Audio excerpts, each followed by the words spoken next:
from the Denver Broncos Media Center, welcome to Broncos Country Tonight with Ryan Edwards and Benjamin Allbright. Welcome to Broncos Country Tonight as we break down mandatory minicamp practice day one. And today, Ben, one of the big storylines, of course, was Russell Wilson getting 3 of his passes batted down at the defensive line. Though I will say overall, for me, I think he's got enough of a resume that I'm not too worried about it. Yeah, until you start seeing that in games and in the season, then I'm not too worried about it. Get those things out in OTAs. Get those things out in training camp. Get that out in the preseason. And the Broncos are one of the teams that are the best in the league at batting down passes to the line of scrimmage. And maybe Russ is getting used to something that they get taught by the coaches here the last couple of years by getting their hands up. So maybe that'll help make him a better football player. Well, that's going to be without Shelby Harris, right? Who is one of the best at batting passes. The Dikembe Mutombo of Denver. It was great. I mean, Bradley Chubb. I say Draymond Jones, I think was the other one, and then Mike Purcell. But they all seem to have success today. I also say it says a lot about the defensive line and the defense as a whole. One of the things that we've noticed through a lot of these practices here this offseason, the defense, they want to be continued as one of the biggest options, the biggest reasons why the Broncos continue to win games. I think there's a little bit of them kind of tired of hearing about, hey, Russell Wilson's here. We have an offensive-minded coach. The defense has been carrying this team for a long time. I don't think they're really willing to give that up just yet. I don't think they are either. This was pointed out to me. There's a letter on the side of the helmet. On the throwback helmets that the Broncos wear, and it ain't the O. So they do take pride in that. They've been the identity of this football team for the last 7 or 8 years, and I think they're kind of like, hey, wait a minute, we're still here. Yeah. Like we didn't go anywhere. As this national narrative about the Broncos starts to take off, and they go from kind of worst to first in a lot of the picks with the division and stuff like that. So yeah, I think they look at that. You got kind of a baked in, Michael Jordan, and I took that personally, kind of meme going on there, but I think they do. I really do believe that there's an identity of this football team that has been defensive, and they are not ready to acquiesce that despite Nathaniel Hackett and Russell Wilson coming in. The secondary looks really good out there, too. They have some nice depth on the secondary. Of course, it starts with their starters, really. Pat Surtain, Ronald Darby, K'Wan Williams looks really good out there. But Michael Ojemudia has been making plays throughout the course of the offseason. I can't wait to see what he does in training camp. This is a little bit of a pivotal moment for him. Mm-hmm. He was thrust into a really big role his rookie year. He was hurt his second year. But this third year, if he could step into a rotational role there as a cornerback, or potentially if there's an injury, step into a bigger role, that could be significant for the Broncos, because after, it's one of those positions you're always looking to add. You're always looking for talent. You're always looking for development. But this is where Michael Ojemudia really has a chance to do something if he wants to. Well, he needs to cement himself in that dime corner role. And then if he does that, it's really a competition between him and Darby for CB2 at that point, because K'Wan Williams is going to be the nickel. That's what he's going to do. He's going to play out of the slot. But, for OJ, he's going to be they want to play on the outside and want to move around a little bit. And, the only guy you've got to beat at that point is Darby. Surtain's going to be CB1. I mean, we know that. We know what his ascending trajectory is. So, if you're Ojemudia, it really is. So you hit the nail on the head. It's a pivotal point for his career. You can be the guy who comes back from that injury, and all of a sudden, you've got a bounty of riches at the corner position, or you can be the guy who, he got hurt. His career just kind of from there. So he's playing like he understands that.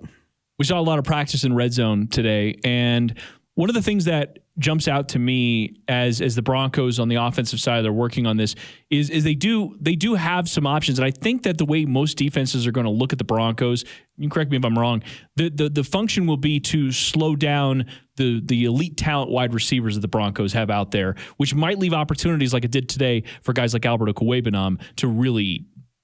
Yeah, I think if you're in the passing shell, I think so. I think the key to shutting down the Broncos offense this year is going to be shut down the run. Don't give them the ability to passing game. Right. Don't give them the ability to boot off boot action. But yeah, if you're talking about the passing game, then yeah, I think you need to. I think you want to shut down those, and you're willing to give up a little bit to the tight ends. Usually they're going to be underneath anyway. And if you look at where Russ statistically throws the ball over the course of his career, at 10 yards down the field, in the middle of the field, it's kind of an empty area. So.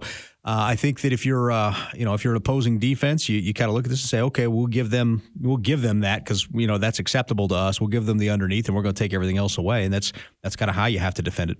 I think Andrew Beck also, and we've talked about this on Broncos Country Tonight, the radio show, got into some extra work with Russell Wilson after practice, and Andrew Beck is one of those guys. He's got good hands. He kind of lines up in a little bit more of an H-back role, but running out of the backfield, a little bit of a safety valve. You know that out there in Seattle, Russell Wilson liked to involve his running backs out of the backfield as a bit of that safety valve as he's scrambling around. If nothing's open downfield, he'll check it down. He's still looking downfield, but he goes downfield to short more often than the short to the long. So in this case, I think a guy like Andrew Beck, if we're talking about kind of the second, more like the fourth or fifth option there in the receiving, certainly there's a little bit of a role there for him too. Yeah, I think so. And if you look historically at what Russ does, you look at what Nathaniel Hackett does, there are plenty of opportunities in the screen game and underneath out in the flare route and stuff like that. So I think the combination of both those, the way that Russ plays and Hackett runs an offense, I think is going to open some opportunities for him. But once again, for practice today, and we'll, of course, have another video up later for the second and hopefully a third. We'll see if there's a third minicamp practice. Usually that's a field day, but we'll end up seeing we're not doing that thing where we say that they don't need the field day, they should be out there practicing, or we're not doing that nonsense this year, are we? Who's that idiot that writes the columns every year? That's not something that I really don't know what you're talking about. Okay. But maybe I do know what you're talking about, but I digress. But as far as the energy of practice, there was a moment today where Bradley Chubb batted down one of Russell Wilson's passes. And it honestly, it reminded me of the way he celebrated, reminded me of the exuberance we used to see from Von Miller.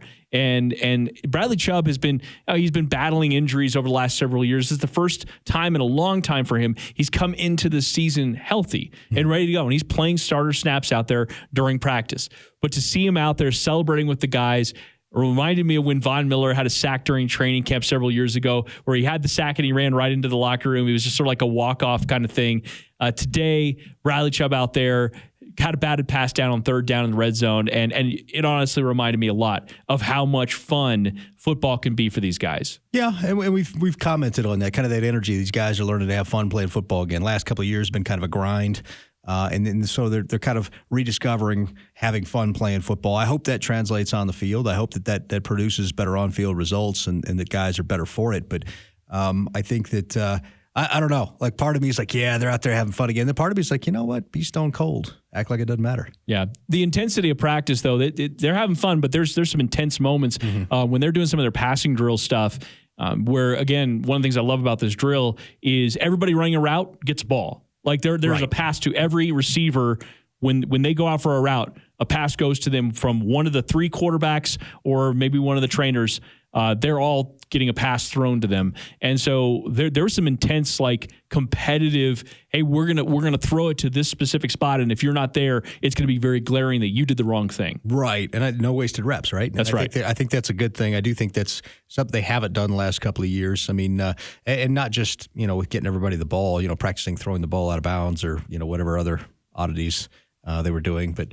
I think that's a good thing, and I'm here for a little bit of ratcheted intensity. I don't want that to turn into something that's detrimental overall, but I do want everybody to, you want everybody to approach practice in a manner that they want to win every rep, no matter who it's against. That's what I'm saying. Even when the defense isn't out there, the offense and Nathaniel Hackett adjusted out, and they're pushing these guys very, very hard. So the only real negative thing today about was Tyree Cleveland. Very last rep of practice ended up getting carted off. So we don't. As of recording this video right now, we don't know what's going on with him, but certainly it's a tough receiver room. There's a lot of competition in there.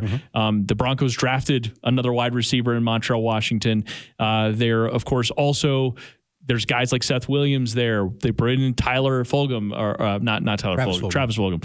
And so there's just a lot of guys out there that are all competing for a couple of spots. And so hopefully he feels better soon. Yeah. You never want to see a guy go down, but they do have plenty of depth here, and it's going to be interesting to see who winds up with those last receiving spots. All right.